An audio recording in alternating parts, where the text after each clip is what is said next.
শাৰদীয় শ্ৰী শ্ৰী দুৰ্গোৎসৱলৈ এমাহ সময় বাকী আছে আৰু এই এমাহ সময় বাকী থকা অৱস্থাত চিপাঝাৰৰ পশ্চিম অঞ্চলৰ পদ্মাঝাৰত থকা শ্ৰী শ্ৰী পদ্মা থান দেৱালয়ৰ যি দুৰ্গোৎসৱ ইয়াৰ আয়োজন আৰম্ভ হৈছে। মা ভগৱতীৰ মূৰ্তি ইয়াত আজি আৰম্ভ হৈছে। ইয়াতে এনেদৰে নিৰ্মাণ চলি আছে। শ্ৰী শ্ৰী দুৰ্গোৎসৱৰ দুৰ্গা দেৱীৰ ইয়াত মৃন্ময় মূৰ্তি নিৰ্মাণ কাৰ্য চলি আছে আৰু সমাগত দুৰ্গোৎসৱৰ প্ৰতি লক্ষ্য ৰাখি কেনেধৰণৰ আয়োজন চলিছে মোৰ সহযোগীয়ে দেখুৱাইছে। ইয়াৰ সম্পূৰ্ণ পৰিৱেশ, ইয়াৰ দুৰ্গোৎসৱৰ যি পেণ্ডেল, এই 5টা দিনৰ যি আয়োজন চলিব ইয়াৰ সকলো প্ৰস্তুতি চলি আছে। ইয়াতে এটা প্ৰভু শ্ৰীৰামৰ ইয়াত মূৰ্তিও নিৰ্মাণ কৰি থকা হৈছে। পূজাৰ সময়তে ইয়াত উন্মোচন কৰা হ'ব এই মূৰ্তিটো। ইয়াতে আছে উদ্যোক্তা সমিতিৰ লোকসকল। আমি তেওঁলোকৰ সৈতে কথা পাতিম কেনেদৰে আয়োজন চলিছে পদ্মা থান দেৱালয়ৰ এই বাৰ্ষিক পূজা ভাগিৰ বাবে। এইবাৰ কিমান সংখ্যক দুৰ্গোৎসৱ? হয়, এইবাৰ 107 সংখ্যক দুৰ্গা পূজা উদযাপন কৰিবলৈ গৈ আছোঁ। অহা 9 অক্টোবৰৰ পৰা 13 অক্টোবৰলৈ 5 দিনীয়া বৰ্ণাঢ্য কাৰ্যসূচীৰে ইয়াত দুৰ্গা পূজা উদযাপন কৰা হ'ব। তাৰ বাবে আপুনি দেখিছে ইতিমধ্যে আমাৰ পেণ্ডেলৰ কাম চলি আছে। নগাঁও জিলাৰ পৰা আমি পেণ্ডেল আনিছোঁ। পেণ্ডেলৰ কাম অলৰেডি আমাৰ চলি আছে। প্লাছ ইয়াত এইবাৰ ইণ্ডিয়া গেটৰ আৰ্হিত এটা গেট নিৰ্মাণ হ'ব দুৰ্গা পূজাৰ বাবে, আৰু গেটৰ কামো অলৰেডি চলি আছে। আৰু লগতে আমাৰ এইবাৰ দুৰ্গা পূজাত সপ্তমীৰ দিনাখনে আমি এটা ভগৱান শ্ৰীৰামচন্দ্ৰৰ প্ৰতিমূৰ্তি নিৰ্মাণ কৰি আছোঁ। প্ৰায় 25 ফুট উচ্চ ভগৱান শ্ৰীৰামচন্দ্ৰৰ মূৰ্তি। এই মূৰ্তিটো আমি সপ্তমী পূজাৰ দিনাখনে মুকলি কৰিম। হয়, মুকলি কৰা হ'ব। ইয়াত বাহিৰে ইয়াতেতো অগণন ভক্তৰ সমাৱেশ আমি দেখি আহিছোঁ। প্ৰতি বছৰে অসমৰ বিভিন্ন ঠাইৰ পৰা অগণন ভক্তৰ সমাৱেশ হয়। সেই ভক্তসকলৰ প্ৰতি লক্ষ্য ৰাখি কেনেধৰণৰ ব্যৱস্থা?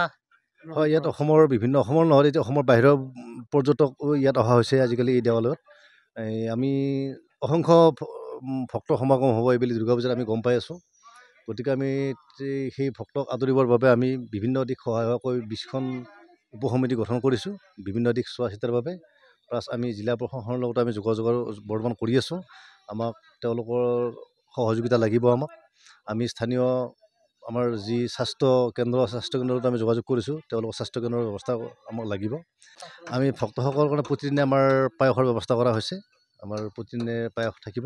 নিশ্চয় সাংস্কৃতিক অনুষ্ঠানৰ আয়োজন কৰা হৈছে। আমাৰ এইবাৰ অসমৰ আগশাৰীৰ শিল্পী বিপিন চাওডাং 9মীৰ দিনাখনে তেওঁ গীত পৰিৱেশন কৰিব, আৰু ৰাকেশ চিয়ানে 10মীৰ দিনা গীত পৰিৱেশন কৰিব, আৰু মহাষ্টমীৰ দিনাখনে 11 তাৰিখে আমাৰ গোলাঘাটৰ পৰা এযোৰা ভাওনাৰ দল আহিব। তেওঁলোকে ভাওনা প্ৰদৰ্শন কৰিব। ইয়াৰ লগতে নাগাৰ নাম, ওজাপালি, দিহানাম ইত্যাদি কাৰ্যসূচী আমাৰ থাকিব। দৰঙী কলা কৃষ্টিৰো বিভিন্ন থাকিব। ইয়াত দেখা গৈছে ভগৱান ৰামচন্দ্ৰৰ, আমাৰ কোৱা হয় ভগৱান শ্ৰীৰামচন্দ্ৰ পুৰুষোত্তম, ভগৱান শ্ৰীৰামচন্দ্ৰৰ যি মূৰ্তি স্থাপন কৰা হৈছে তাৰ ব্যৱস্থাটো কেনেদৰে কৰা হৈছে? কোনোবাই দান কৰিছে নে সমিতিৰ ফালৰ পৰা? এগৰাকী বিশেষ দাতা আছে, সকলোৰে সহযোগত নিৰ্মাণ কাৰ্য চলি আছে। এগৰাকী বিশেষ দাতা আছিলে সন্মানীয় অলিভ দহতীয়াদেৱ। তেখেতে আমাৰ এই ৰামৰ প্ৰতিমূৰ্তি নিৰ্মাণৰ বাবে প্ৰায় 20 লাখ টকা অনুদান আগবঢ়াইছে। সপ্তমীৰ দিনটোত আমাৰ এই পুৰুষোত্তম ভগৱান শ্ৰী ৰামচন্দ্ৰৰ প্ৰতিমূৰ্তি উন্মোচন কৰা হ'ব।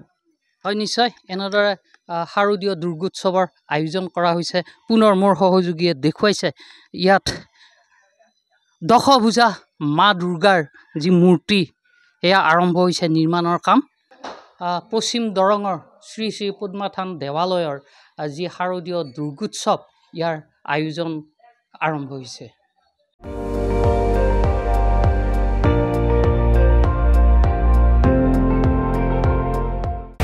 আপুনি চাই আছে ND24, সৰ্বশ্ৰেষ্ঠ নহয় সৰ্বোত্তমৰ দৌৰত।